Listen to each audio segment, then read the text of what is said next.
وای چې څنګه ووي داسې بوي. مبارک زیب د برکلی چاړه او د هغه والد محترم ته په ریاست پاکستان کې ستاره امتیاز میلاو شو د خیره سره.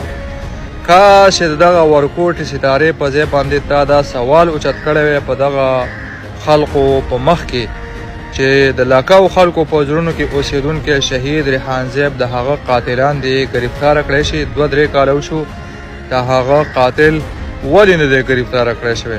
خو چې څنګه ووي داسې بوي. که ریحان زیب هم ژوندی وی نو هغه به هم د دې دله نظام په مخ کې سرنډر شوی او دې دله نظام ته به دلالي کوله. ولې چې دا د یو تن د وس کار دی نه.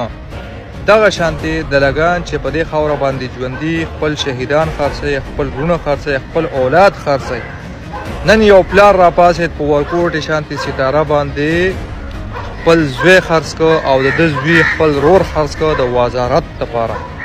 چې دغه شانتې دلګان زموږ په پښتنه خاوره باندې ژوندي نو انشاءالله زر در زره به دا پښتانه د خاورو لاندې او ورسته به دا جنازې، دا بم دماکې، دا ډرون حملې، دا قتل و غیرت، دا شهادت دا به روزانه کیږي د خیر سره چې داسې دلګان په پښتنه خاوره باندې ژوندي.